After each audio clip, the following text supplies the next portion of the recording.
2009, Matthew McNally and Joey Miller robbed a home in Iowa using masks drawn onto their faces with permanent black marks. What is that? Like, come on, bro.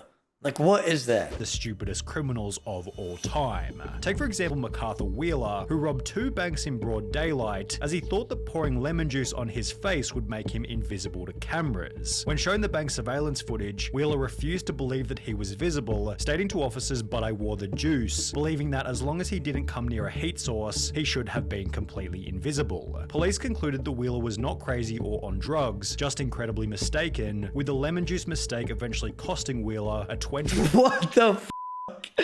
This guy identified as invisible. What the hell? We nah. What? Different is also a good way to describe Patrick McGuire's disguise, who robbed an Illinois convenience store while covering his face with a clear plastic bag. This guy's wearing a plastic bag, a clear one at that. It's not even like the Walmart bags where it's yellow and like this guy got a clear one. He was only able to obtain $60 from the robbery. However, due to his extensive criminal history, he was sentenced to 15 years in prison for the stunt, meaning that he had to spend 1 year in prison for every $4 stolen from the store. Oh my God. All 15 years for 60 bucks? Damn, that's 12 gifted. Holy shit. Talk about a bad return. Equally bad was Paul Sinclair's, who attempted to rob a bank in Florida by using his fingers curled up into a gun shape. The quote-unquote weapon was so non-threatening that the bank teller gave him only $120, after which he'd flee on foot before being caught. This guy did this and he said, "Give me the money. Yo, check, give me 12 gifted right now, I swear to God." What? What the f? Why is it not working? What's happening? By police only 10 minutes later. Then there was James Blankenship, who thought that robbery was legal as long as you did it at a certain time of day. Back in 2013, Blankenship broke into his own mother's home, after which the police were called, who would take to their Facebook page later that day to explain what had happened. He fled the scene upon seeing his mother. The male was located under the house hiding in a crawl space. When advised of his charges, he made the statement, "I thought you could only be charged with burglary if you break in during the night time." Blankenship was given 180 days in jail and ordered to pay a $100 fine, yet what the hell? Oh, this brother lost. the business responded via Facebook stating, "This man who was caught on video is saying it is all a misunderstanding. He thought everything at our store was free. Is that really the best defense you could come up with?" After which Pavin reportedly turned in the stolen goods to police, holding that he's not a bad person or a bad dad and is rather just unbelievably stupid. But was he as dumb as Derek Mosley, who in 2013 attempted to rob a store named Discount Gun Sales by using a baseball bat? Yo! This motherfucker. When Mosley allegedly barged into Discount Gun Sales and smashed the display counter with his baseball bat, the store manager simply pulled out his own personal firearm and pointed it straight at the would-be robber, holding Mosley in the store until he was arrested and charged with first-degree robbery. A similar story then— What a like, what the hell?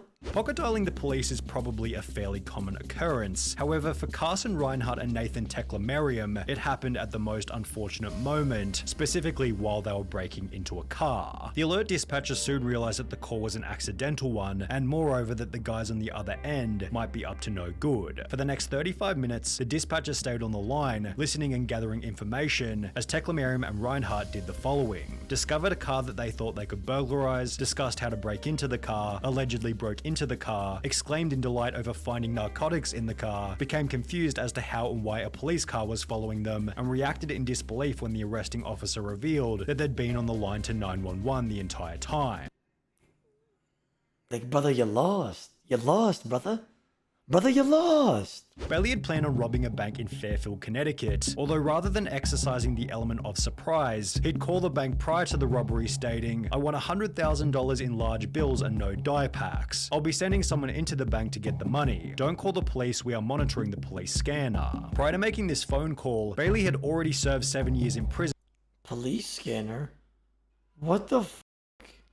for a previous bank robbery. However, this new plan was equally ineffective, as after arriving at the bank to collect his cash, Bailey was locked inside, arrested, and sentenced to another 9 years in prison. Although, if he wanted to avoid this time behind bars, What the f is that?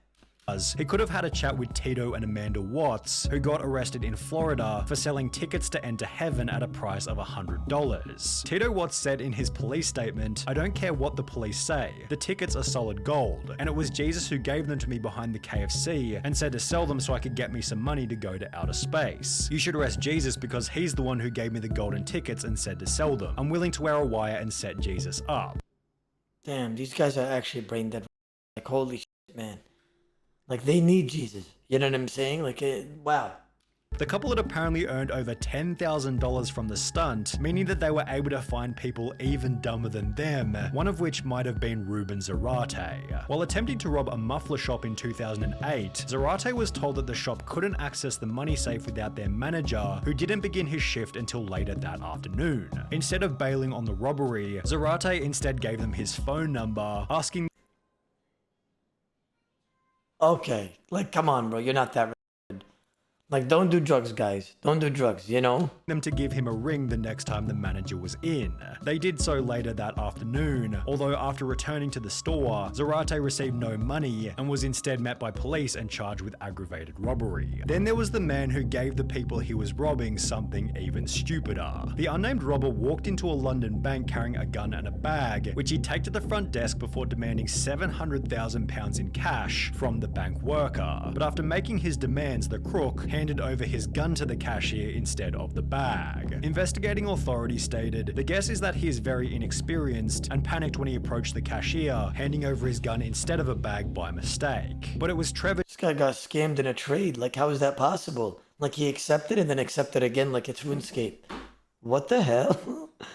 No way.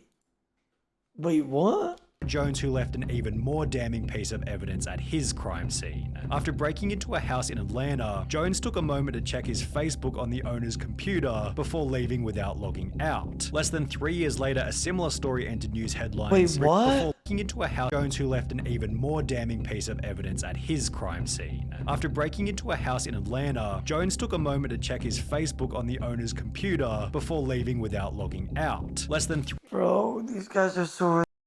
Oh my god. This guy used his laptop, logged in with his Facebook, and then didn't log out. And why are you even logging in? You can't just wait till you get home? I'm not understanding. You might as well just take the laptop at that point. 3 years later, a similar story entered news headlines, reading a 26-year-old Minnesota man has been tracked down by police after leaving his Facebook profile logged in at a house he allegedly robbed, although this story has a much funnier ending. The homeowner decided to message the robber via his Facebook, stating, "You left a few things at my house last night, how can I get them back to you?" which was followed by the robber agreeing to come back to the home so he could collect the stuff he forgot. However, the robber didn't get any of his items back and was instead arrested while still wearing a watch that he'd stolen from the night before. Bro, no, like, these guys didn't play RuneScape. Let me specify.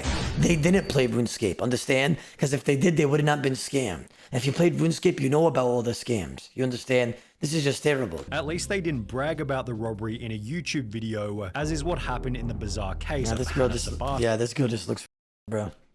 In 2012, at the age of 19, Sabata stole $6,000 from a bank in Nebraska, and while almost anybody else would have simply kept quiet, Hannah instead took to her YouTube channel Jelly Beanie to upload a video titled Chick Bank Robber, in which she'd straight up admit to having just committed a robbery. She'd then discuss her entire methodology for the crime, while showing the money and the amount that had been stolen, before concluding the video by describing the vehicle she had used and that it had its license plates removed. This information eventually... Like, she's literally smiling. Like, how stupid are you? Like, you got away with it.